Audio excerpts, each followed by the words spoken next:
Mi nombre es Luciana Micha, yo soy la directora del Centro de Estudios de Política Internacional de la Universidad de Buenos Aires.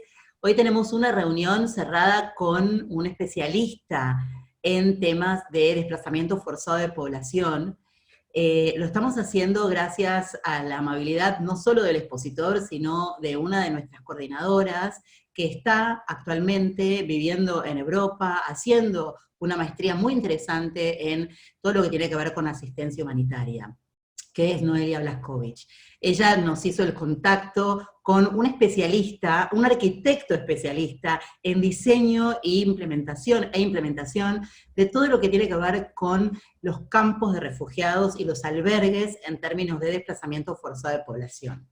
Hoy es día 21 o 20 de mayo, hoy es 21 de mayo del 2020, acá en Buenos Aires, son las 9 de la mañana, por eso estamos tomando un mate y desayunando con Alberto Pantaleón Sánchez, que es un arquitecto español especializado en diseño y manejo de campos de refugiados en relación a los aspectos culturales.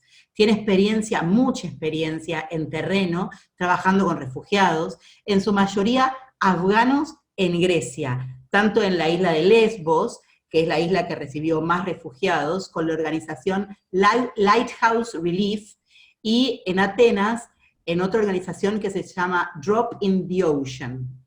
Nunca había escuchado esa organización, así que ahora nos va a contar bien de qué se trata. Además de ser un líder de equipo, se encuentra especializándose en el diseño y la implementación de políticas humanitarias en la Universidad de Groningen, dentro del máster más reconocido en Europa en acción humanitaria internacional. Bueno, Alberto, muchísimas gracias por estar acá con nosotros. Bienvenidos a esta reunión cerrada del Observatorio de Asuntos Humanitarios del CEPI. El placer es mío. Me gustaría en primer lugar agradecer la invitación a Noelia. Es un honor estar aquí formando parte de vuestro círculo cerrado del CEPI. La verdad es que me llama la atención el que haya escogido este momento para hacer la reunión para tratar temas sobre el campo de refugiados. Como ya sabéis, en Europa ha habido una crisis grandísima de refugiados desde hace 5 años, lo que ha desencadenado el establecimiento de varios campos de refugiados. Hablaremos de ello en unos momentos, pero me parece muy pertinente que haya escogido este momento, sobre todo teniendo en cuenta la política que ha utilizado ahora mismo la Unión Europea de cerrar fronteras, lo cual ha empeorado mucho la situación de los refugiados.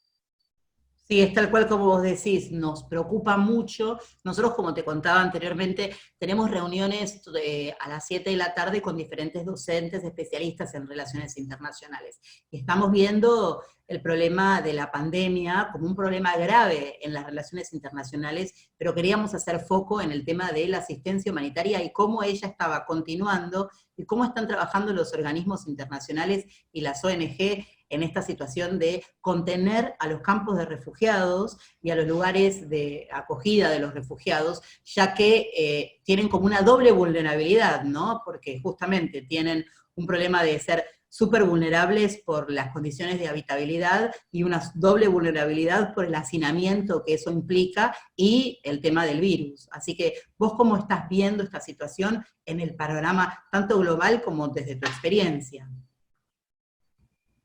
Bueno, a decir verdad, hasta que no fui en persona a los campamentos de refugiados, no me imaginaba cuál era la situación allá. Siempre hemos escuchado, no sé en Argentina, pero en España, en las noticias, la típica situación de barcos llegando a Grecia y algún rescate en el mar, pero nada tiene que ver con lo que está ocurriendo allá. Sí que hace 4 o 5 años, cuando hubo la mayor crisis de refugiados de Europa, con la guerra de Siria, hubo más medios que fijaron la atención en esa situación, pero desde entonces poco se ha escuchado de lo que está pasando allá. Entonces, mi primera impresión cuando llegué a Atenas era que la gente que estaba llegando allí estaba en un nivel de vulnerabilidad, como acabas de decir, y de situación de indeterminación. Nunca saben cuándo va a llegar ese momento en el que puedan obtener ese pasaporte, ese visado para poder salir del campamento de refugiados. Es una situación que se alargan en el tiempo de manera indefinida durante años. En el caso de la gente que proviene de Siria, comparado con los iraquíes o los sirios, los sirios tienen más probabilidad de conseguir un pasaporte que un iraquí, pero la media de estancia en los campamentos es de 2 a 3 años. Los campamentos, por definición, son asentamientos temporales, pero la realidad muchas veces es que acaban siendo permanentes, lo que agrava muchísimo la situación, tanto física como psicológica, de los refugiados. Totalmente. Ahí veía que cuando yo te presentaba, que vos sos arquitecto, ¿no? Digamos, tu formación de base es la arquitectura. ¿Y cómo te metiste o cómo entraste en este mundo de la asistencia humanitaria y en especial en el tema de los refugiados? ¿Cómo fue tu experiencia? Sinceramente, viene de una insatisfacción, porque he trabajado siempre para la esfera privada. Tuve una crisis personal hace un par de años. Siempre quise tener esa oportunidad de trabajar con proyectos de un carácter más humanitario, más que con un carácter económico. Y tuve la oportunidad de ir a Grecia y la experiencia fue muy positiva. Encontré una relación, un vínculo muy importante entre la arquitectura y el mundo humanitario. Los campamentos de refugiados son ciudades en sí. En el que yo estuve trabajando eran de 3.000 personas, pero tienes ejemplos en Kenia de 800.000, ahora mismo en Bangladesh, con la crisis de los refugiados rohingyas, también de 1 millón de personas. En Jordania, el campamento de Al-Fatari, también 80.000 personas. Hay muchísimos ejemplos, son verdaderas ciudades. Lo único que no tienen ese reconocimiento oficial. El mayor problema que hay con el tema de los campamentos es esa no reconocimiento del Estado, de las personas que viven allí. Entonces, hay muchísimo trabajo como arquitecto dentro del mundo humanitario y los campamentos de refugiados, que por cierto no deberían existir, porque no es la mejor solución para dar cabida a la crisis migratoria. Está demostrado por numerosos estudios. De hecho, ACNUR ha empezado a tomar otra política para lidiar con esta situación que realmente tiene consecuencias muy negativas, que podemos hablar de ello más tarde, para el bienestar psicológico de las personas.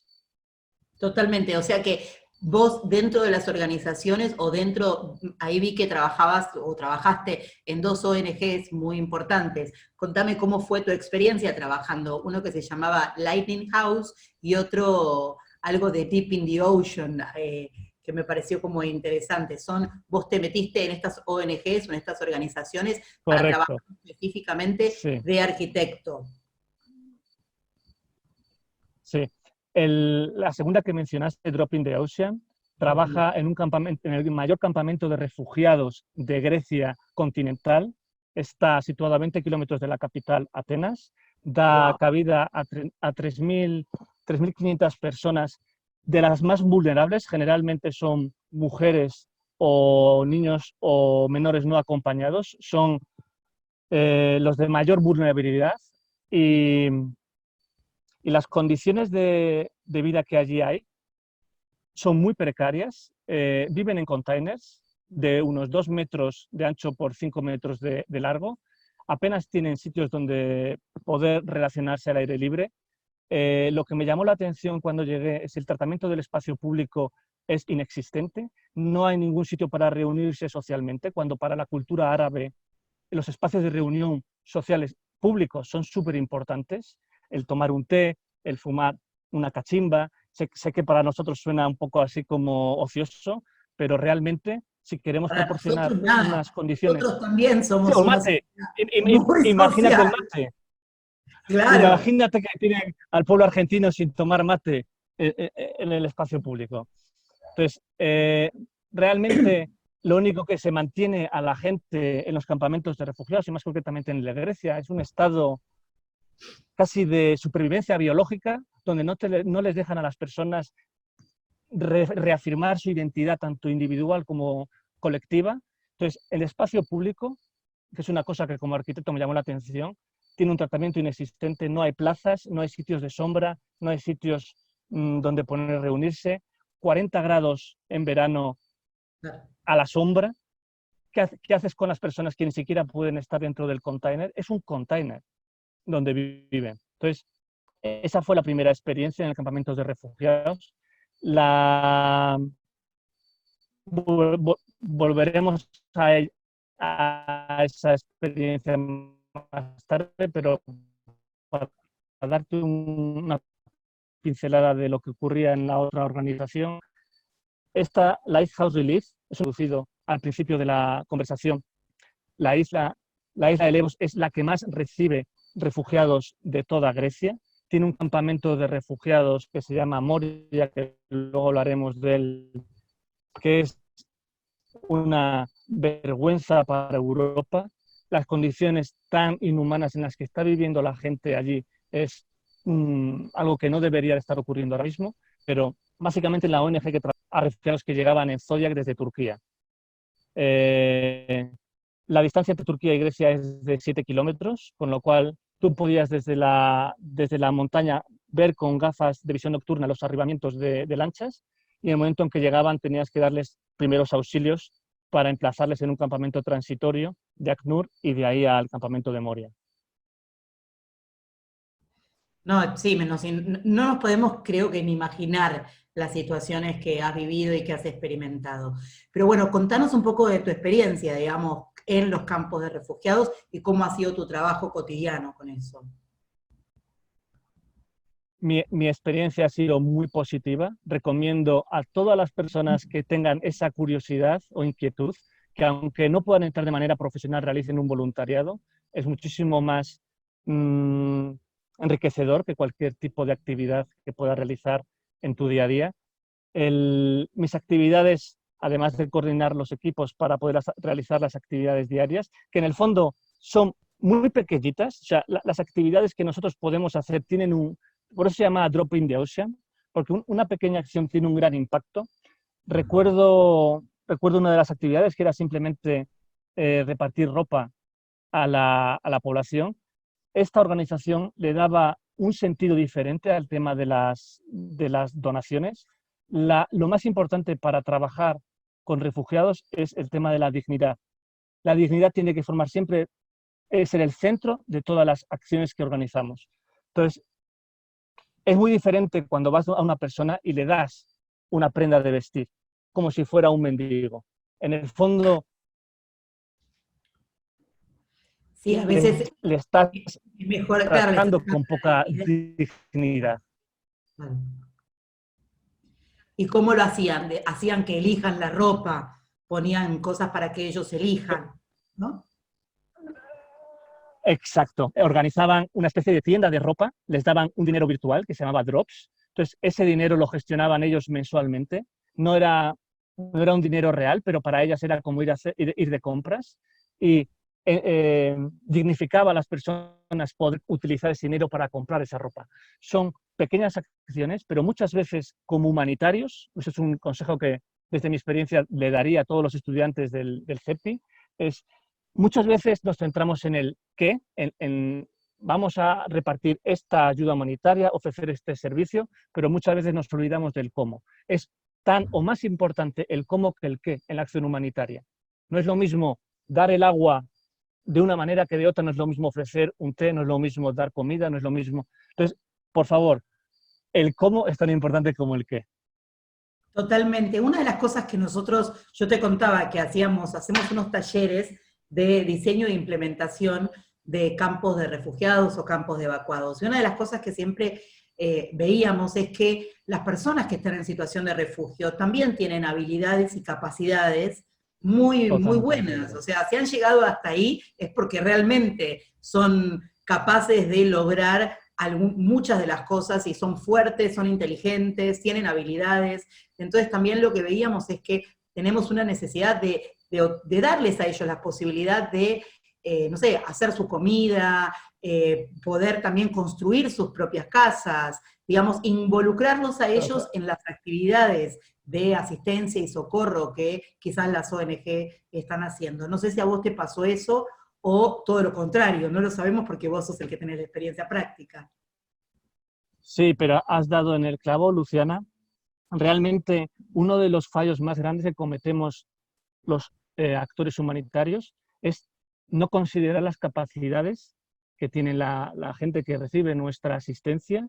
Realmente ni siquiera me gustaría considerarlo ayuda, porque la palabra ayuda establece una relación de poder entre el que da y el que recibe. Realmente ellos no necesitan tanto nuestra ayuda, solamente un poquito de asistencia, porque ellos son verdaderamente capaces de hacer todo. Han recorrido, muchas de las personas, por no decir todas, recorrieron la distancia a pie de 5.000 kilómetros, atravesaron fronteras, sobrevivieron a 3 días sin comer, cruzaron en una barca, perdieron a familiares y están ahí. Realmente el trabajo que hacemos como voluntarios es tan pequeño comparado con lo que han hecho ellos, que realmente no deberíamos ni siquiera ni de sentirnos orgullosos de lo que hacemos. Somos unos privilegiados de tratar con este tipo de supervivientes. Entonces, realmente cuando hablas de los refugios, una de las cosas que como arquitecto, y acabas de mencionar, sería muy positivo, es empoderar a la gente a la hora de construir esas casas. Tú realmente cuando consideras que es tu hogar, ese es un tema que a mí me apasiona, el considerar a tu casa tu hogar. Los refugiados no lo llaman casa, no lo llaman hogar. ¿Por qué? Porque le viene impuesto desde fuera, aquí vas a vivir, sin considerar las tradiciones culturales que tienen. Por ejemplo, en la cultura árabe es súper importante poder tener un espacio dentro de la vivienda donde puedas recibir a las visitas para ofrecer hospitalidad. Si tú tienes un container donde el único espacio es la entrada y el baño y la cocina, tú jamás puedes recibir a ningún invitado a tu... Aunque sea un container y aunque sea temporal, la vivienda debería de tener en consideración los factores culturales y ofrecer la posibilidad de que puedan incluso construir de alguna manera esa vivienda y empoderar a la población en esa tarea. Sería muy, muy interesante dar la posibilidad a los propios refugiados de que construyeran los refugios. Eso era una de las cosas que habíamos visto en los últimos talleres, de ver cómo podíamos diseñar viviendas de fácil armado y que puedan ser de fácil transporte también, para que cada persona o cada familia que la construyera sea fácil, sea entendible y que sea considerado al menos un hogar para ellos, que lo puedan armar con los espacios de rezo, con los espacios, diferente de la cultura, diferente de las formas, ¿no? Inclusive habíamos visto que había familias que son multifamiliares, que tienen 2 esposas, o que quizás necesitan 2 cocinas, digo, y todo lo que tiene que ver con la alimentación, todo lo que tiene que ver con la cultura específica de cada población que se va a albergar. ¿Te pasó en algún caso que vos nos puedas contar donde tuviste algún campo de refugiado o algún albergue donde había convivencia entre diferentes culturas? Sinceramente es un tema bastante delicado porque volviendo al ejemplo de Escaramangas en Atenas, la mayor parte de la gente que viene de Oriente Medio son de Siria, y ahí hay un conflicto étnico entre kurdos y otras ramas del Islam. Entonces, otra de las situaciones que se producen dentro de los campamentos es que se generan conflictos entre etnias. No creo que esto sea un problema, es una oportunidad, pero lo tienes que saber gestionar. Si tú no creas espacios de diálogo dentro de la propia comunidad en el que puedas solucionar ciertos conflictos internos entre etnias, por mucho que tú pongas un refugio en el que quieras juntar a 2 familias, ahí no se va a solucionar el problema. Pero sí que me parece interesante, como urbanistas o como planificadores de espacios urbanos, tener en cuenta, ya que no han podido solucionarse dentro de ese contexto, llámese Siria, que nuestros campamentos generen esa oportunidad de convivencia, y los refugios podrían incluso adaptarse a esa posibilidad. En mi caso no vi esa situación porque no se estaba teniendo en consideración. No se estaba teniendo en consideración, pero sí vivenciaste lugares, como vos bien decís, que había diferentes etnias o diferentes culturas, y quizás hasta los conflictos que ellos estaban escapando se reproducían, quizás, ¿no? En los mismos campos. Exacto, sí. Se reproducían los mismos conflictos. Ese es otro de situaciones que son bastante frecuentes dentro de los campamentos de refugiados, los conflictos internos. Eh, Hay muchísima inseguridad, es otra de las cosas que se nos escapa como humanitarios. Hay un día a día que es cuando estamos nosotros funcionando dentro de los campamentos, pero cuando nos vamos, ahí ocurren otro tipo de cosas. Recuerdo dos situaciones. Una, hice un par de entrevistas de manera informal a residentes de los campamentos preguntándole cuál era la cosa o la situación que menos les gustaba del campamento, y contra todo pronóstico me dijeron que era la inseguridad, cuando yo pensaba que era un sitio muy seguro, el campamento de refugiados. Pero ahí hay terrorismo, porque otra de las cosas, no quiero hacer con esto ningún mensaje de miedo, pero hay situaciones en las que los propios terroristas entran a través de los campamentos de refugiados en Europa.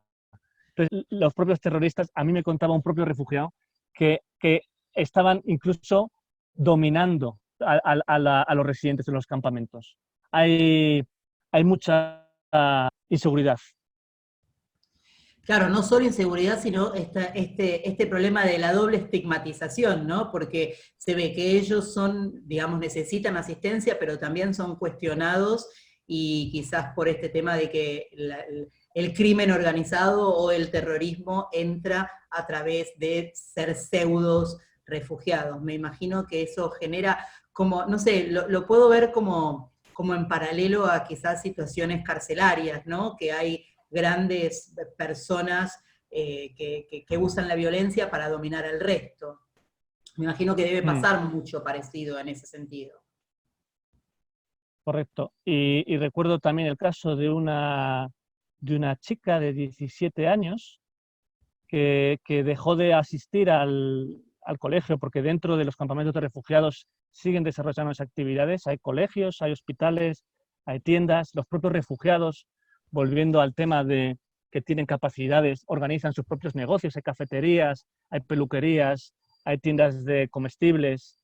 Pero esta chica dejó de asistir a clase, fuimos a verla a su domicilio y llevaba 4 días encerrada en la habitación porque alguien de la comunidad de otra etnia la había identificado porque se había fugado de casa y su padre quería asesinarla.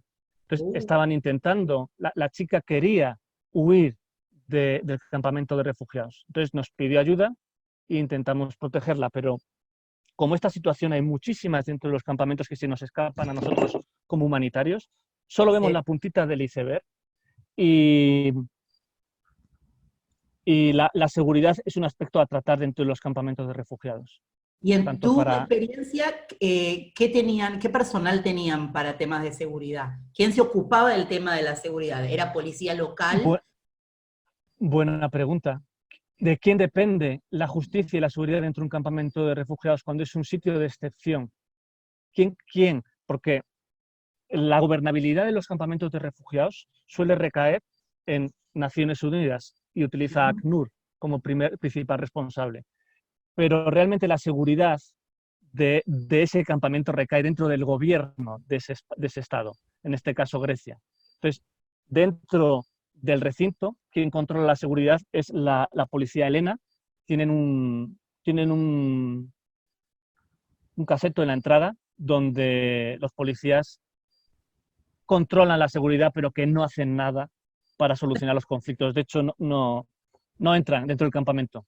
O sea, No les interesa. controlan la periferia, controlan quién entra y quién Exacto. sale dentro del campamento, pero no Exacto. ejercen autoridad dentro del campamento, ¿es así? Exacto. La autoridad al final recae en los propios residentes, Claro. que dependiendo del estrato social, pues ejercen fias o someten a parte de la población. Claro, por eso debe ser muy complicado el tema de la violencia intrafamiliar y intra-refugiados, ¿no? O desplazados. En este caso son refugiados, todo lo que vos comentás. Contanos más experiencias, contanos dónde estuviste. Estuve en el campamento de Jordania, en Zatari. Sí. Realmente fue una visita porque me invitaron a hacer un taller. y realmente el campamento de Zaatari también está con una mayor población de población siria. Son unos 80.000 personas que están viviendo allí y realmente desde un punto de vista arquitectónico es un ejemplo muy interesante si lo queréis tratar con vuestros estudiantes, porque ahí sí que ha habido un apropiamiento del refugio, donde los propios asistentes...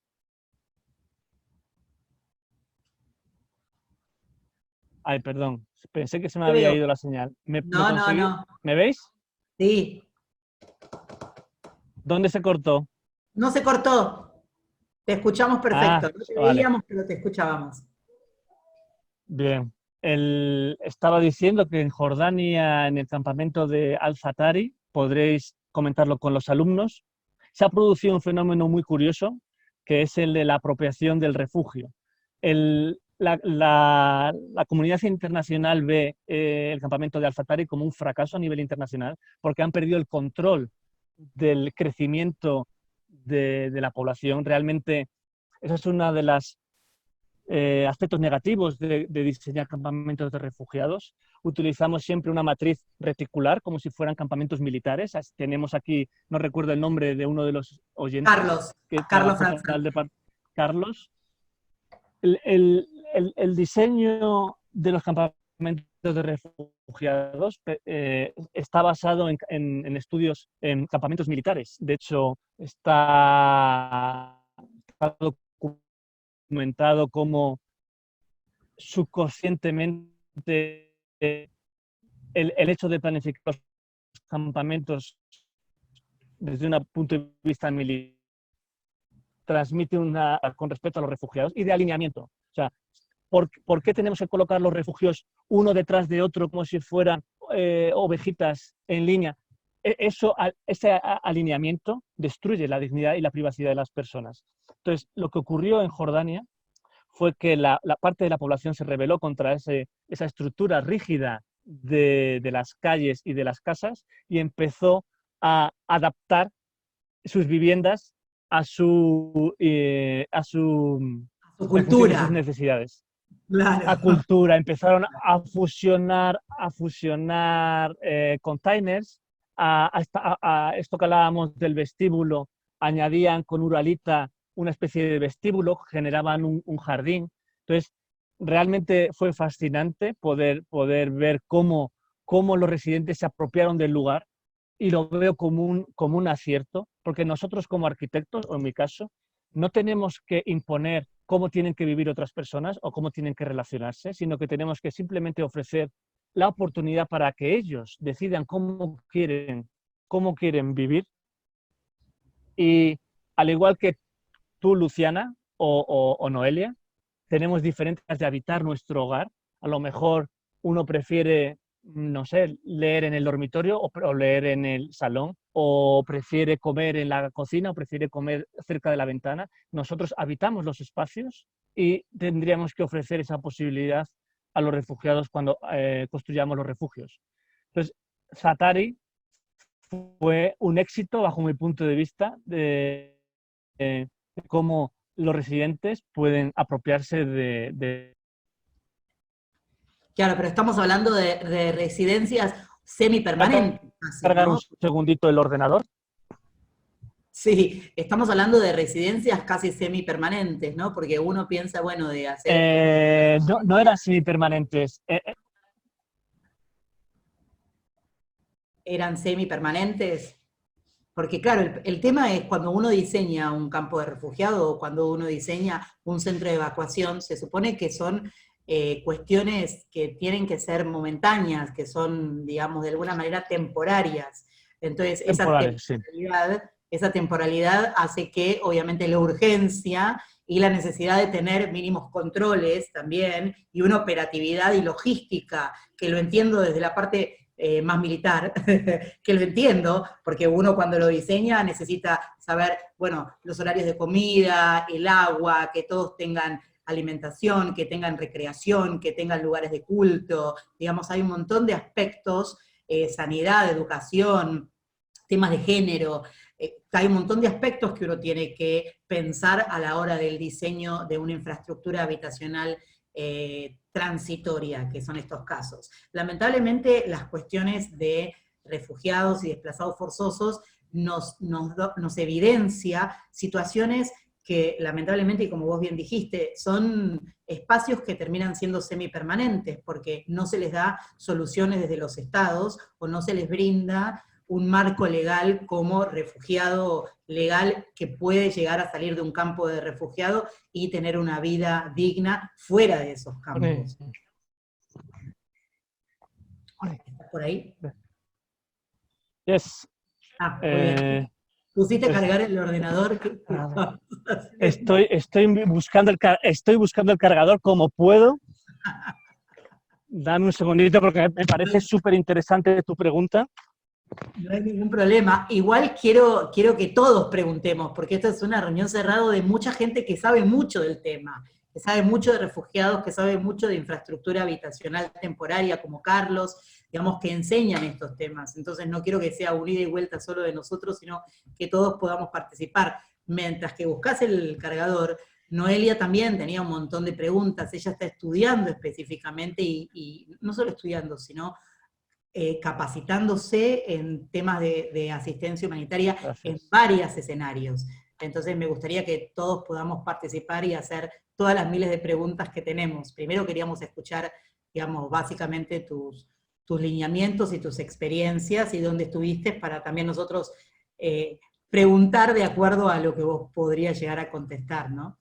Nos parece súper importante tener también personas como vos que son arquitectos, que de alguna manera creemos, y esto lo tenemos por sentado, cuando hicimos las diplomaturas en asistencia humanitaria, que el trabajo humanitario es interdisciplinar, que es multidisciplinar, y que necesitamos tener siempre todo lo que es el apoyo psicológico, el apoyo legal, todo lo que es el apoyo de emergencias y sanidad, la cuestión de educación, las cuestiones de género y cultura, digamos, y de recreación, hay un montón de aspectos para, como vos bien decías, ¿no?, la dignidad de las personas que están albergadas, aunque sea por 2 meses o por 2 años, ¿no? Y eso es importante considerar. Pero nos estabas contando, ¿encontraste el tengo ya el cargador. Me parece... Alberto, ¿vos estás dónde en este momento? ¿Estás dónde ubicado geográficamente en este momento? En este momento me encuentro en Indonesia. Ok. ¿También trabajando o te agarró el COVID ahí? Estoy realizando el máster también como Noelia en acción humanitaria y sí, estoy prácticamente en cuarentena dentro de un hotel aquí en Indonesia desde hace 2 meses. Entonces no sé cuándo podré regresar a España, pero bueno, bien, en general bien. ¿Y estabas en Indonesia porque te fuiste por algún tema de estudio o de trabajo?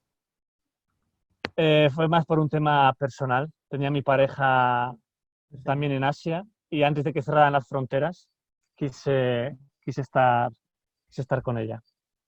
Y pero te agarró regresando a tu pregunta, en Asia, te agarró ahí en Indonesia. Sí. Me cogió aquí de lleno. ¿Siguen en cuarentena? ¿Siguen en aislamiento obligatorio? En Indonesia no hay una política a nivel nacional. Cada comunidad, cada isla está manejando la situación como puede. Hasta ahora ha habido una situación bastante controlada. No hay muchos casos. Eso no quiere decir que no haya coronavirus. Lo que pasa es que está infradiagnosticado. Y curiosamente hoy, porque la media son de 500 casos al día desde hace un mes, hoy empieza ya a haber 1000 casos por día en Indonesia. Es un país de 240 millones de personas, con lo cual puede perfectamente convertirse en un hotspot de aquí a 10 días. Sé que vosotros en Sudamérica estáis ahora mismo con Ecuador, Brasil ha tenido hoy, creo que eran 20.000 casos de nuevo coronavirus, y Chile, y creo que la otra era Perú. Perú, Chile, Brasil está bastante afectada ahora mismo. Sí, nosotros en Buenos Aires estamos en cuarentena, digamos, en aislamiento social obligatorio y preventivo, y estamos tratando de controlar la situación, pero ya hace casi 70 días que estamos encerrados cada uno en su casa. Así Madre que mía, como la madre mía. mitad de la No me población en mates. el mundo, ¿no? Sí. Bueno, mira, volviendo al tema de los refugiados y el coronavirus, eh, les está afectando por partida doble, porque la tramitación de los visados, en el caso de Europa, que es la mayor, la mayor razón por la que se están 2, 3 años esperando a recibir el pasaporte, con el tema del coronavirus se ha paralizado todo el sistema de tramitación de visado, con lo cual gente que llevaba 6 meses esperando por una entrevista les han dicho que vuelvan dentro de 6 meses. Y además, casi todos los residentes de ese campamento de refugiados querían ir a Alemania porque era el país con mayor beneficios sociales y ahora mismo Alemania probablemente no les deje ir. Entonces, están otra vez en una situación de, de indeterminación absoluta. Entonces, volviendo también a la pregunta que formulabas antes de que se me cortara la conexión, la gran paradoja de los campamentos de refugiados es cómo diseñar un asentamiento que a la vez sea temporal y permanente, desde todos los puntos de vista. Es el gran desafío. Sí, pero ¿cómo se logra eso? Porque justamente el diseño me imagino bueno, se logra quizás apropiándose, como vos decís, ¿no? Las posibilidades de que sean flexibles, adaptables y que las personas puedan apropiarse a largo plazo. Pero me imagino que debe Mm, ser muy complejo la situación para poder diseñarlo de cero, ¿no? sí. Yo ahora mismo estoy haciendo un trabajo de investigación acerca de los campamentos de refugiados y sinceramente cuando empecé todo el tema de la investigación, pensé en cómo hacer los campamentos de refugiados más habitables y cómo aprovechar todos los recursos de las personas que están allí. Y ahora mismo estoy en un punto en el que creo que no deberíamos de construir más campamentos de refugiados, porque como tú bien dices, organizaciones humanitarias, porque permiten distribuir comida, asistencia, salud y otros servicios de manera muy eficaz, pero también hay que tener en cuenta que tiene unas consecuencias negativas muy importantes, porque el repartir comida, el dar asistencia a una persona durante mucho tiempo, al final le creas una dependencia y una incapacidad. Y además, estrategias que tenían de afrontamiento frente a situaciones de emergencia, como puede ser en el caso de que haya una inundación en África, pues puedo mover el ganado o cambiar el cultivo o hacer alguna estrategia de afrontamiento. Todas esas capacidades las están perdiendo cuando permanecen 10, 15, 20 años dentro de un campamento. Y en lugar de tener esas estrategias de afrontamiento, lo que hacen es convertirse en expertos para engañar al sistema humanitario y obtener más comida o más beneficios. O prostituirse en el caso de las mujeres, porque cuando no tienes un sistema judicial que permita evitar los abusos dentro de los campamentos, las mujeres siempre son las más desfavorecidas e intercambian por comida favores sexuales o las niñas. En África, creo que hay varios campamentos en los que la media de permanencia son 20, 30, 35 años. Claro, eso ya no Kakuma es en, cada vez eso, en sí, eso sabemos Kenia, que hay en Sahara Occidental, ¿no? Por ejemplo. En Sahara en Occidental, Tinduf, en Argelia. en Sí, Argelia, tal cual. se llevan Sí. 35 años. En Quiero Argelia, sí. abrir las preguntas para mis colegas. No sé si alguno quiere preguntarle específicamente a Alberto algo sobre lo que estamos hablando. Bueno, a mí me gustaría empezar antes que nada para agradecer a Berti por aceptar nuestra invitación. Estamos muy contentos de que esté acá con nosotros y bueno, a Luciana y al gran equipo por organizar esto. A mí me gustaría preguntarte, en base a tu experiencia en Grecia, que vos tuviste 2 experiencias en el campo de refugiados Moria, que es el más grande de las islas, y en el más grande en continente. ¿Cuál es la diferencia en términos de actividades que se hacen en cada uno de esos campos? Porque entiendo uno es más como primera respuesta a la emergencia y otro sí, en continente la gente pasa un tiempo mayor. Si puedes hablar de eso. Gracias. Sí. Bueno, la diferencia es abismal. El campamento de refugiados de Moria tiene muchísimas carencias.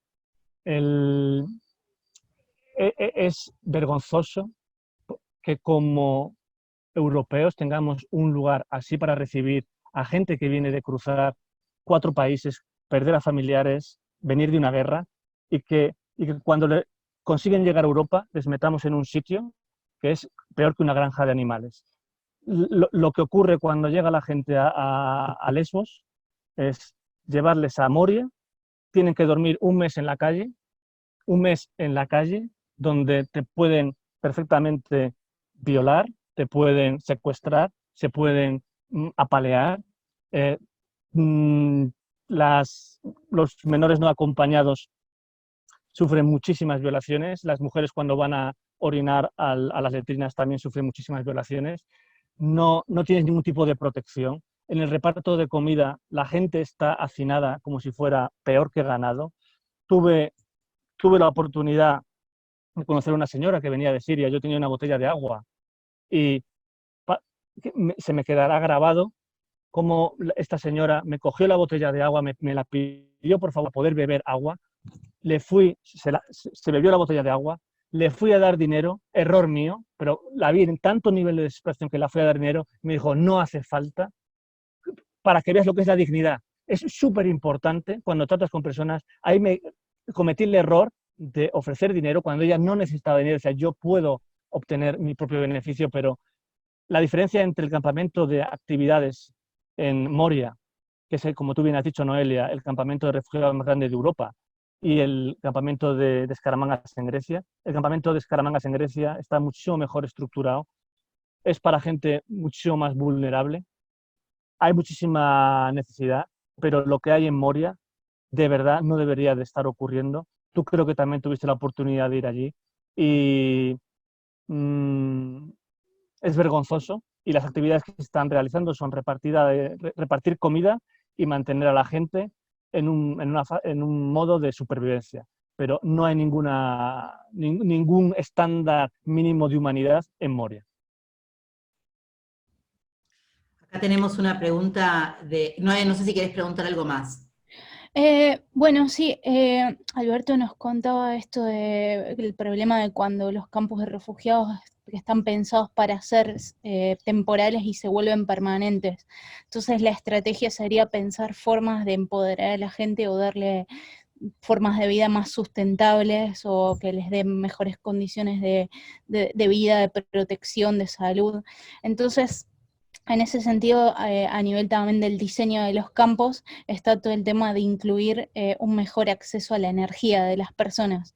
Por ejemplo, a través de elementos relacionados con energía solar, o incluso energía solar que se usa como paneles dentro de los campos de refugiados, por ejemplo en Al-Zatari, y que además eso ayuda también, emplea a la persona, al refugiado a trabajar en esos campos, mejora la relación con la comunidad, además de mejorar la calidad de vida, etc. Entonces, bueno, Alberto, con tu experiencia en todos estos temas también de acceso a la energía, si puedes contar un poco referido a estos temas de paneles solares en Al-Zatari. Sí, en Al-Zatari se hizo un proyecto piloto con las placas solares, está funcionando bastante bien. Estoy de acuerdo contigo, Noelia, con el tema de las energías renovables. Creo que también en Bangladesh están haciendo un proyecto para poder incorporar una manera sustentable de obtener combustible para cocinar. Hay varias propuestas. Me viene a la memoria, creo que es en Etiopía, han hecho un comité para las mujeres de refugiado en el que están construyendo su propio biocombustible a base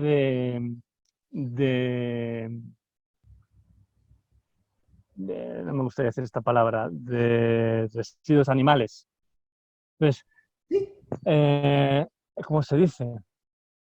El residuo de los... Bueno, la caca de vaca. Guano. De guano, de abono. Bueno, de abono. Entonces, realmente, porque es otro problema de los campamentos refugiados. Cuando pones un emplazamiento muy poblado dentro de otro país y necesitas cocinar, se produce un efecto de deforestación muchas veces, lo que crea conflictos entre la comunidad receptora y los campamentos de refugiados. Entonces, es muy interesante eso que comentas, Noelia, de poder utilizar energías renovables. Incluso hay proyectos donde se están utilizando propuestas de reforestación en donde los propios refugiados están aportando algo a las comunidades receptoras de otros países. Entonces, ya no es un solo recibo, porque hay una percepción por parte de las comunidades receptoras de otros países, donde el refugiado está robando recursos, está robando beneficios, están mucho más beneficiados. Entonces, estas estrategias de obtener energías renovables utilizando el potencial de las personas, creo que es muy positivo. Muchísimas gracias. Vamos a pasar a la pregunta de Carlos Franzante, que quiere hacerte seguramente varias preguntas. Carlos, no sé si estás ahí, si estás escuchando, ponete en el... ahí está. Bueno, en principio un placer escuchar semejante experiencia. Lamentablemente yo no trabajé en campo de refugiados, siempre estuve acá en el país, si bien hice posgrados por todo el mundo, con Israel, Alemania, etcétera, relacionado con este tema, ¿no? Y gestión de riesgo y demás. Mi pregunta más que nada va porque desde el 2014, si no me equivoco, España se convirtió en un centro de recepción de refugiados de Ucrania, ¿no? Donde es un conflicto permanente, más allá de los refugiados que vienen de África y de países africanos y demás. Creo que Ucrania es un conflicto latente y sigue desplazando o se sigue yendo gente de la línea de conflicto de Europa del Este, ¿no? Que se registran permanentes problemas de seguridad internacional en esa zona. El otro día hablábamos casualmente de seguridad internacional. 200.000 personas más o menos viven en la línea de contacto de este conflicto. Más de 4 millones de personas están afectadas en el conflicto. Hay zonas donde hay artefactos explosivos como minas terrestres, etcétera. Y por lo que tengo entendido, España se ha convertido en una de las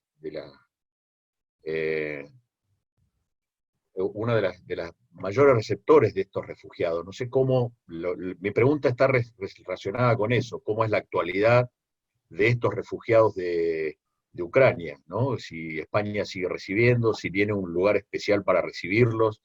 Desde 2014 a la fecha se han incrementado la cantidad de refugiados de ese país. Quería saber la opinión que tiene Berti sobre ese tema. Gracias, Luciana. Gracias, Berti. ¿Qué tal, Carlos? Un placer. Fíjate que tienes tú más información de ese conflicto de lo que pueda yo tener viviendo en España. Sé el conflicto al que te refieres, en una zona fronteriza con Rusia, en Donbass, que se autoproclamaron dos repúblicas, la de Donetsk y Lugansk, pero a pesar de que es un conflicto desde hace 5 años, un conflicto bélico, España sí que creo que es Barcelona la que está recibiendo más refugiados, pero no hay nada en los medios de comunicación. O sea, probablemente tú que te interese y te apasiona ese tema puedas obtener información, pero es muy curioso cómo hay conflictos que políticamente no interesa hablar de ellos, y el de Ucrania es uno de ellos. Sí, no se habla mucho en los medios, es un conflicto que se cree que está congelado, pero en realidad no es congelado. Tiene enfriamientos temporarios por días, pero después sigue el conflicto y bueno, los enfrentamientos son permanentes. Así que bueno. Sí. No creo que hayan sido más de 2.000. Sí, realmente es un conflicto que Europa es como que lo tiene en un rincón. Sí, exacto, sí. Bueno, ¿Te puedo hacer un comentario? Gracias. Y Noelia, dale, adelante. Me parece que esto tiene que ver con este concepto de las crisis prolongadas, o en inglés protracted crisis, que ya pierden un poco interés de la esfera internacional, ¿no? Claro. Como tantos países africanos que tienen conflictos por tantos años y bueno, Sí. y no son el pico de lo que se quiere vender en los medios. Por eso también creo que vienen por ahí. Claro. Sí, totalmente de acuerdo. Las protracted crisis son crisis que llevan más de 5 años en el exilio, y realmente 2/3 partes de las situaciones de los refugiados viven en situaciones prolongadas. Es cierto, cuando no interesa a los medios hablar de una determinada crisis humanitaria, desaparece de los periódicos.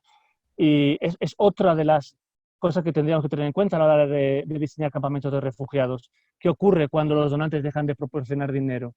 Porque hay un problema de financiación muy grande. Hay donantes que financian programas de acción humanitaria y donantes que financian programas de desarrollo. Los campamentos suelen ser financiados por donantes de acción humanitaria, pero ¿qué ocurre al cabo de un año o dos? Que hay muchísimas otras crisis humanitarias que requieren la atención. Entonces, no hay una coordinación efectiva entre humanitarios y desarrollo, con lo cual suele haber un vacío después de un año o dos, y en los campamentos de refugiados es cuando empieza a degenerar aquello y empieza a haber muchísimas consecuencias negativas para la gente. Qué bueno ese concepto, ¿no? De cómo es el interfaz entre la asistencia humanitaria y la asistencia para el desarrollo, ¿no? Es súper importante para analizarlo académicamente, más que nada, porque son fondos diferentes, porque son situaciones. Académicamente, la verdad sí. Es muy interesante esa interfaz. Sé que Joana quería preguntar algo relacionado a género, ¿puede ser? Sí, muchísimas gracias, muy interesante, Alberto, todo lo que nos estás contando. Yo estoy particularmente interesada en el estudio de la cuestión de género, y mucho de lo que hemos leído en las distintas diplomaturas habla de la doble vulnerabilidad de las mujeres en los campos, y quería saber un poco más de tu experiencia con respecto al rol o las vivencias de las mujeres en los campos, e incluso, si se puede expandir un poco más, de la comunidad LGTBI en los campos. ¿Qué tal, Joana? Sí, es cierto, la mujer tiene una doble vulnerabilidad por el hecho de ser mujer. Es una cuestión transversal, no, afecta a toda la esfera humanitaria. El reparto de comida es una cuestión de género. Generalmente la mujer tiene menos capacidad de obtener esa comida. En el caso de Yemen, por ejemplo, que es otra guerra que nadie habla mucho de ella, pero llevan 5 años en guerra en Yemen, es la crisis humanitaria más grave de la humanidad. Nadie habla de Yemen porque no interesa, porque hay muchísimos intereses políticos, pero hay una gran crisis de hambruna, y la primera figura dentro de la demografía de Yemen que sufre de hambruna es la mujer. O sea, hay una carencia de hambre, pero por ser mujer tienes muchísimas menos probabilidades de obtener comida, con lo cual la inseguridad alimentaria que tienes por ser mujer es el doble o el triple que si fueras hombre. Por cierto, son las primeras que dejan de comer en el núcleo familiar cuando hay una carencia alimentaria. En otro sector, como puede ser el de la WASH, el reparto de agua o las cuestiones higiénicas, también, como hablamos en los campamentos de refugiados de Grecia o de cualquier otro en el continente africano o en el Oriente Medio, el hecho de ir a recoger agua, el hecho de ir al baño, tiene unos riesgos tremendos para la mujer. Puede sufrir muchísimas más violaciones o abusos sexuales. El recoger leña cuando tienes que ir, sales del campamento, no tienes protección, porque tienes que recorrer, es la mujer la que se encarga de hacer esas tareas, recoger agua o cortar leña para poder cocinar. Ese trayecto que va desde tu asentamiento hasta el bosque, aunque sea 1 kilómetro, hay muchísimos abusos sexuales, la mujer está más expuesta a abusos sexuales.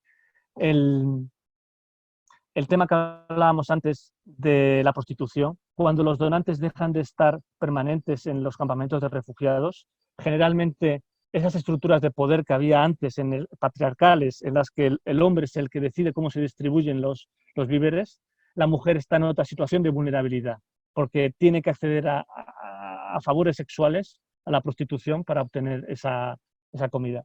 Entonces, sí, la cuestión de género es súper importante. Con el tema del LGTBI no he tenido la oportunidad o suerte de trabajar, pero sé que es una minoría totalmente marginada en todo la esfera humanitaria y que debería tener más presencia, pero lleva mucho tiempo y hay que trabajar muchísimo con las comunidades el cambio cultural, porque ese es otro dilema. ¿Hasta qué punto nosotros como occidentales tenemos el derecho de decirle a otras culturas, otras comunidades lo que tiene que hacer? Incluso aunque pensemos que están equivocadas, porque no sé cómo será en Argentina, pero en España hace 50 años la mujer no pintaba nada. La mujer estaba en casa cocinando, el marido la pegaba, la maltrataba, hacía lo que quería, o sea, no tenía, era un cero a la izquierda. Entonces, realmente es una cuestión muy importante que hay que tener en cuenta. Cualquier actividad que se realice dentro de la acción humanitaria tiene que tener en cuenta la cuestión de género presente para no reforzar esa discriminación. Pero sí, es un tema muy apasionante el género dentro de la acción humanitaria. Y Alberto, una de las cosas que te preguntaba Joana es si vivenciaste alguna cuestión de comunidades LGTBI. No sé si había en los campos donde vos estuviste, ¿no? O quizás por la misma cultura, capaz, como vos decías, minoría o capaz una comunidad invisibilizada. No sé si, o sea, más allá de minoría en términos de números, invisibilizada por la misma cultura, tanto receptora como de origen, quizás. Sí. La gente con síndrome de Down, que también, claro, cuando hablamos de los más vulnerables, está evidentemente la mujer, los ancianos, los niños, pero ¿qué pasa con ese otro grupo de vulnerables que pueden ser las personas con discapacidad psicológica, discapacidad física? Los albinos en África también tienen un problema muy grande, pero todos esos grupos minoritarios no son invisibles para las comunidades y dentro del mundo humanitario no tienen tanta presencia como, por ejemplo, tienen otros programas, como puede ser la asistencia de comida, la asistencia de servicios de salud. No hay tantos fondos reservados para esas partidas. La mujer sí que, el género sí que está muy presente, pero el tema de LGTBI o minorías no hay tanta actividad. Raúl quería preguntar algo, no sé si Raúl querés, ¿estás ahí? Se me frizó Raúl. Seguramente él trabaja con temas de refugiados acá en Argentina. Ahí está Raúl. ¿Querés preguntar vos ahora? Se me había justo frizado la pantalla, perdón. Sí, bueno, no. Yo por ahí quería, si podrías dar algún comentario respecto a, ¿crees que la pandemia actual que estamos viviendo... Se le está cortando, Raúl, se te está cortando. Pasamos a ver. Se te está cortando. Acá la cámara, Raúl, capaz que totalmente escuchamos mejor. De espacios abiertos, de espacios de... Perdón, saco. No, se te está cortando. Sí, ahora se la pregunta, sin la cámara. Sí, si no la escribo de última. No, sí, bien, si por ahí creían que este escenario de pandemia de COVID con fronteras totalmente cerradas, con cielos totalmente paralizados también, por ahí podría ser utilizado como una excusa para seguir cercenando, para seguir aumentando los controles hacia los refugiados, negándole por ahí la posibilidad de solicitar asilo, etcétera. Y también por ahí un comentario de cuando Luciana nos recomendaba el libro El negocio de la desesperación, si por ahí crees que Europa y los países desarrollados por ahí están errando en el foco, y por ahí uno ve que por ahí se aumentan mucho más los presupuestos en todo el negocio de la gestión de los refugiados, en los controles, en los centros de detención, en cerrar fronteras, en pagar en seguridad, en terciarizar los controles migratorios en otros países, cuando en realidad los refugiados van a seguir llegando porque los conflictos no cesan, y como decías, hay conflictos de larga data, si por ahí también ahí se está errando feo, quizás. ¿Qué tal, Raúl?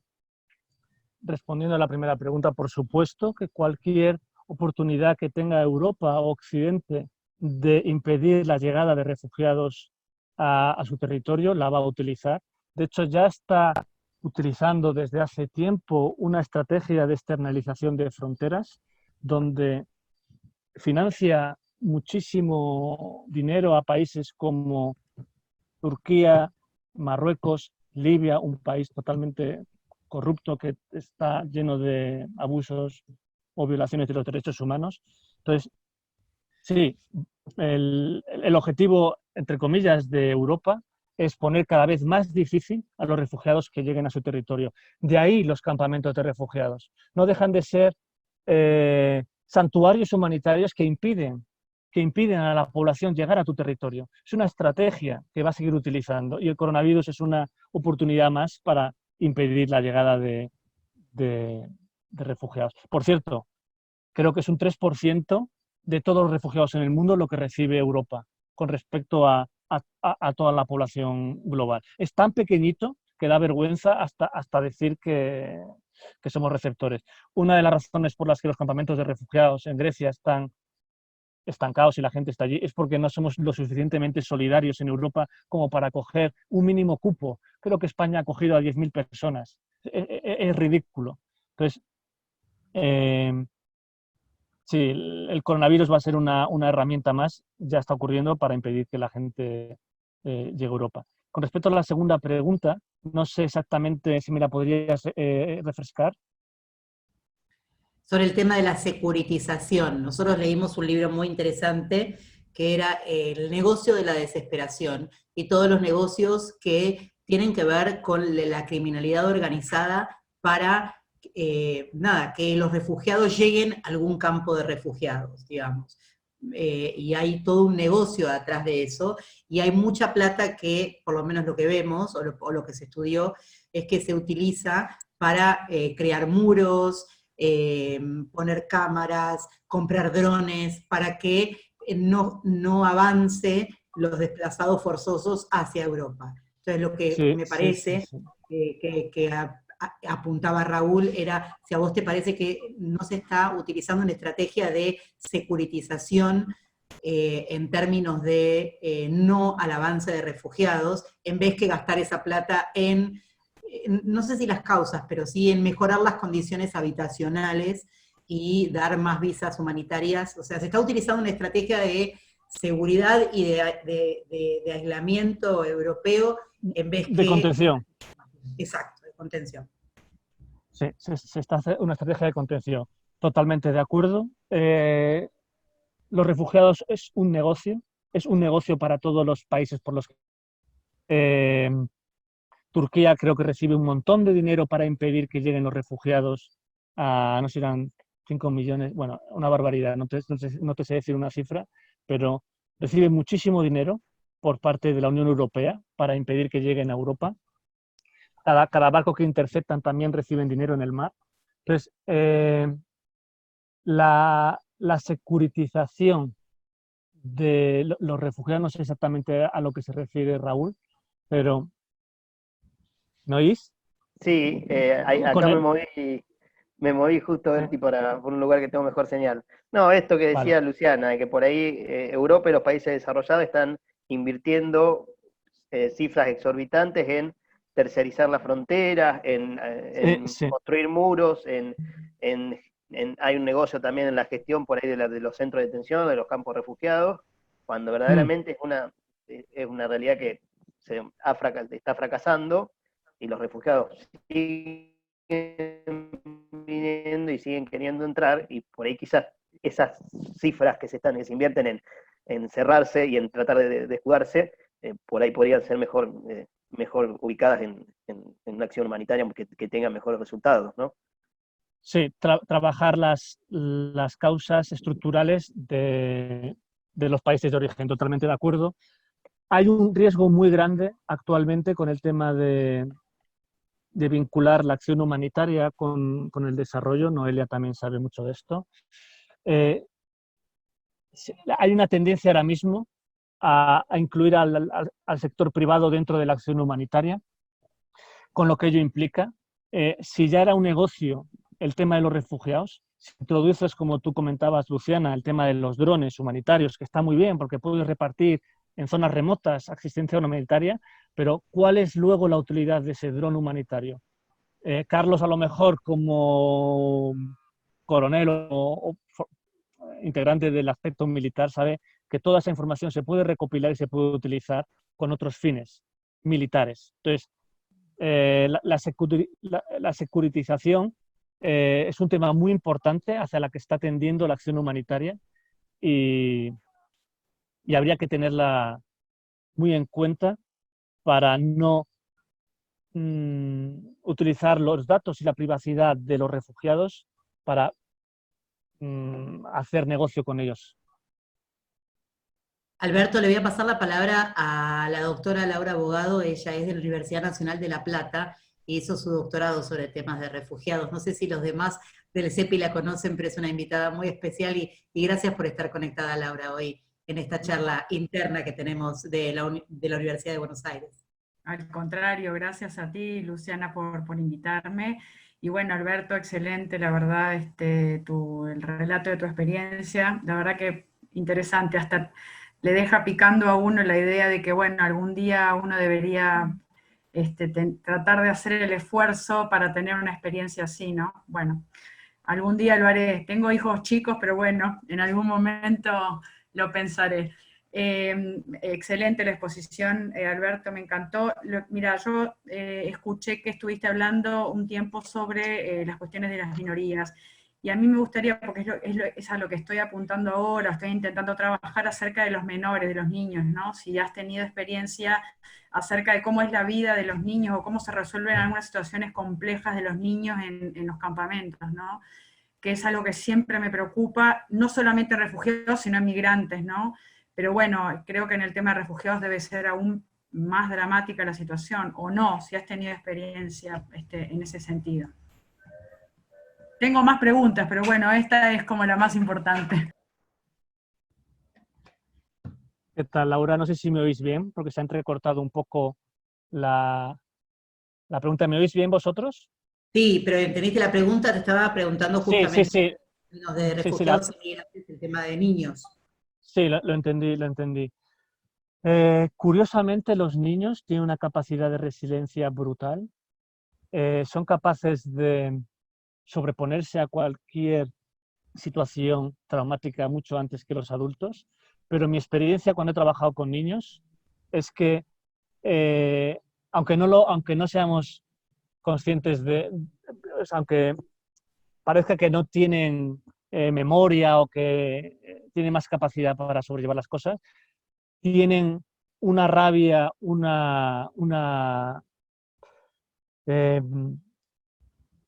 agresividad dentro que viene producida por los conflictos de donde vienen. Yo, cuando he trabajado con ellos, de repente pierden en algunas situaciones. Es como si hubieran mamado la violencia desde dentro y tuvieran que expresarla de alguna manera, y a veces lo utilizan con violencia. La mejor manera de tratar con niños en situaciones que vengan de conflicto armado es utilizar talleres. Es súper importante mantener la educación. Los programas de educación con los niños son fundamentales. Y utilizar actividades creativas, ya sea pintar, bailar, escribir, para que puedan exteriorizar toda esa rabia o toda esa agresividad que han mamado y la transformen en algo que no sea violencia. Porque sí que es cierto que de alguna manera tienen que exteriorizar toda esa violencia que han vivido desde pequeños. Muchísimas gracias. Laura, ¿querés hacer otra pregunta? Por favor, adelante, Laura Bogado. No, por ahora no, por favor, que terminen todos y después si hay espacio seguimos. Gracias. Dale. Laura Galeano quería hacer una pregunta. Ella es del CEPI y también tuvo experiencia práctica, Laurita, así que también puede contarnos. A ver, ahí justo había mandado un mensaje al grupo porque estaba el plomero haciendo mucho ruido en casa, pero justo paró. Quería preguntar cómo era el tema de la accesibilidad para personas discapacitadas dentro del campo. Yo estuve en Calais, Noé también, en el norte de Francia, y vimos mucha gente, bueno, yo vi mucha gente en silla de ruedas.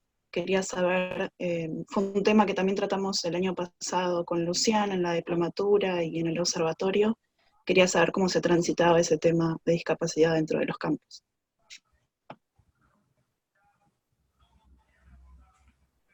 Pues está muy relacionada a la pregunta que hizo tu compañera del LGTBI, de cómo se tratan las minorías. Lamentablemente, la realidad es que el tema de la accesibilidad es muy limitada para las personas que tienen alguna incapacidad, sea física o psíquica.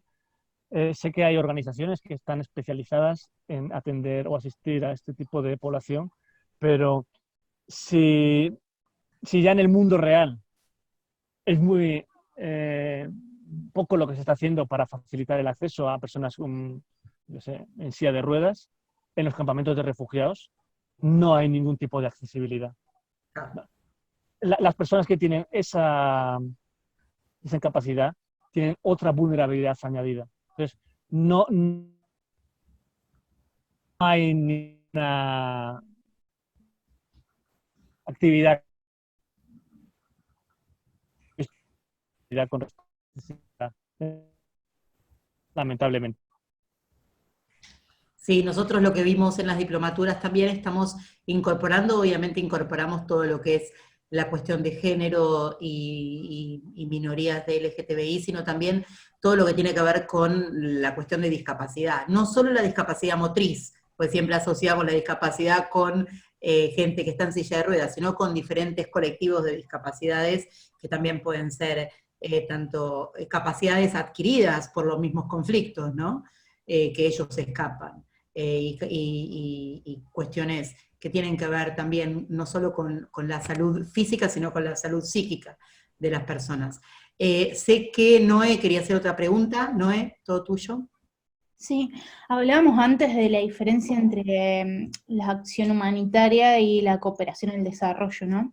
Y bueno, bien sabemos nosotros sobre el famoso nexus que se intenta establecer en las intervenciones, aunque hay muchas organizaciones más de corte dunanista, principista, que no quieren que, digamos, que en lo humanitario se mezcle el desarrollo, porque el desarrollo tiene que ver más con las políticas nacionales de los países también. Hoy en día, con este nuevo humanitarismo digital que estábamos hablando antes de los drones, aparecen nuevos dilemas éticos, ¿no? No solo con los drones, sino también con, por ejemplo, las intervenciones basadas en efectivo que necesitan los datos de las personas, también para el restablecimiento de lazos familiares, etc. Y relacionado a lo del COVID, cómo está hoy en día este tema del remote management, ¿no? El manejo remoto de las acciones. Si nos puedes hablar un poco, Berti, ¿qué opinas que pasa, no solo en aspectos culturales, si querés, pero más en general, sobre los riesgos de esta creciente tendencia al remote management? Gracias por la pregunta, Noé. Bueno, como tú bien dices, por diversos motivos, uno de ellos es la inseguridad, la creciente inseguridad que hay en determinados contextos, sea Siria, Afganistán, Somalia, South Sudán. El hecho de que esté tan restringido el acceso humanitario a estos contextos hace necesario, entre comillas, que el remote management sea una opción con los riesgos que implica. Con respecto al nexo entre humanitarios y desarrollistas, es otro hándicap más para poder acceder a estos territorios, porque si bien las organizaciones humanitarias son fieles a los principios humanitarios de humanidad, neutralidad, independencia, ¿y cuál era el otro?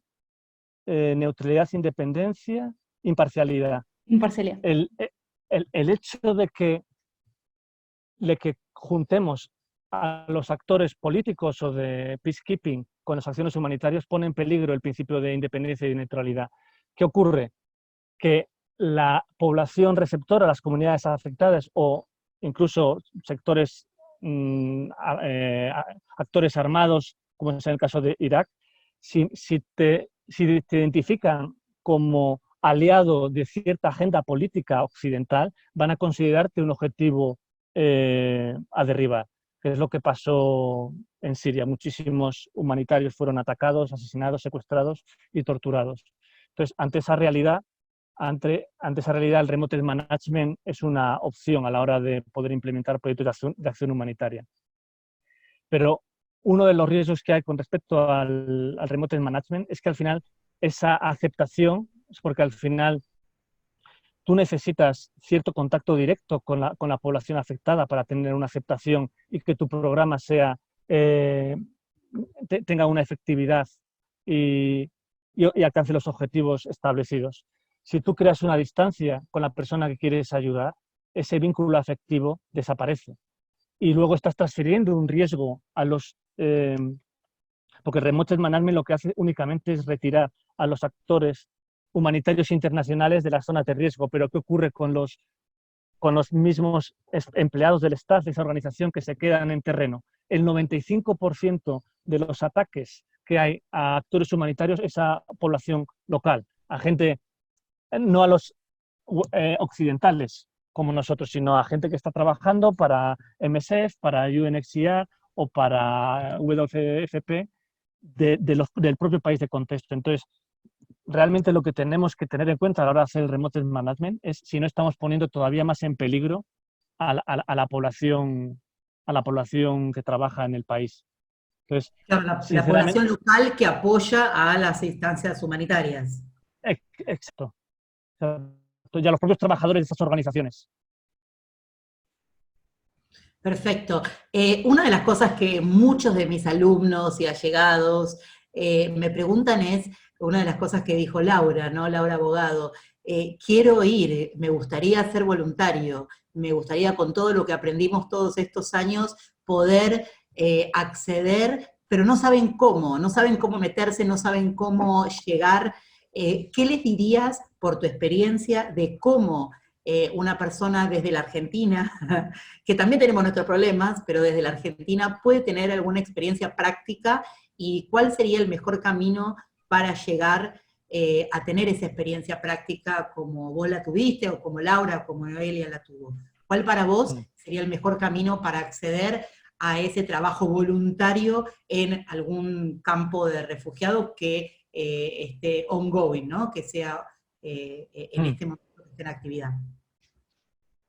Bien, lo primero, advertir a la gente que quiere hacer un voluntariado que hay lamentablemente muchísimas organizaciones que hacen negocio con falsos voluntariados. El 90% de los voluntariados que puedas encontrar en Internet son trampas para el turista. Es una especie de voluntariado en el que la gente va a hacerse la foto con ese niño o esa niña, en el que paga un dineral por pasar 2 semanas haciendo un negocio con los refugiados. Pero y nosotros mi consejo es turismo humanitario, eso. Turismo humanitario. Hay muchísimo turismo humanitario. Lo hay. Yo, sinceramente, pondría la atención en evitar ese tipo de voluntariados. Y lo que sí es buscar mucho en Internet, hacer unos estudios como el CEPI relacionados con la acción humanitaria facilita mucho el poder luego tener la posibilidad de hacer un trabajo práctico, porque al estar haciendo un estudio de posgrado, puedes optar a hacer un internship, una pasantía. Entonces, generalmente, mi recomendación sería, si realmente uno tiene esa vocación de vincularse al trabajo humanitario, que apueste por ello, que decida estudiar un máster, un posgrado o unos estudios que le faciliten luego el hacer un internship en cualquier organización. Porque es muy difícil entrar de primeras, muy difícil, a no ser que tengas contactos o que empieces a construir tu carrera profesional desde abajo. Sí, a mí lo que me pasó es que, como yo estoy haciendo mi doctorado sobre temas de refugiados, tengo la posibilidad de que quizás algunas universidades en el exterior me dicen, bueno, venite a la universidad y acá tenés la posibilidad de que nuestra universidad te dé el acceso a trabajar en el campo tal o el campo tal. Digamos, el intercambio entre universidades podría facilitar y abrir la puerta y es una protección Correcto. también para uno, y es de alguna manera la calidad del voluntariado que uno va a hacer, ¿no? Yo siempre digo, se necesitan voluntarios que sepan, no que no sepan, que no vengan a aprender, sino que vengan a desarrollar actividades que se sepan. Otra de las cosas que te quería preguntar era sobre el tema de la traducción del lenguaje de los intérpretes. ¿Cómo trabajás con personas que no hablan tu propio lenguaje? Es fundamental. Generalmente dentro de las propias comunidades o de los campamentos de refugiados, en las organizaciones que he trabajado, intentamos darle la opción de trabajar a algunos de los residentes. Entonces, por un lado, estás utilizando una persona que entiende a esa persona que no tiene tu lenguaje, estás dándole la oportunidad de aprender también tu idioma, y necesitas siempre tener un contacto dentro de la comunidad que te haga de traductor. Tú no puedes saber el idioma local, pero siempre hay alguien que con el poquito de inglés te puede facilitar el comunicarte con el resto de refugiados. Sí, el tema de la traducción es importante.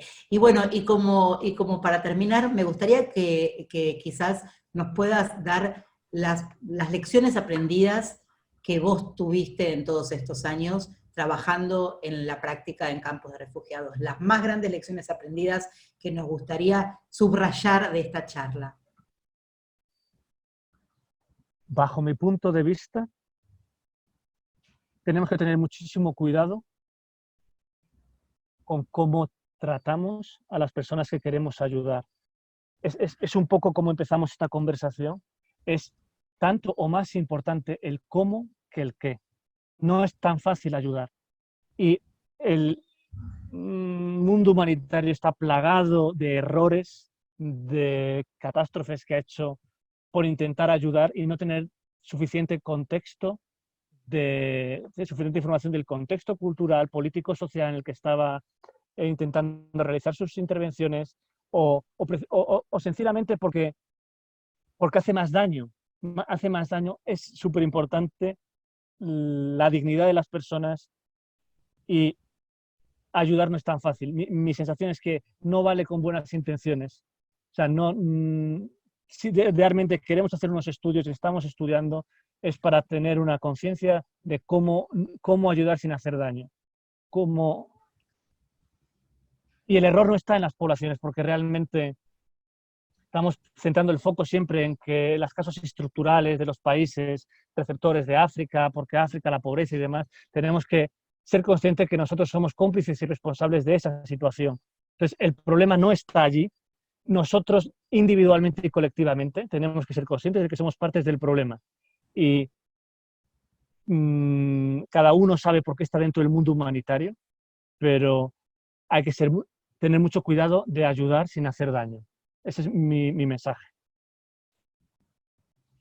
Bueno, te agradecemos un montón.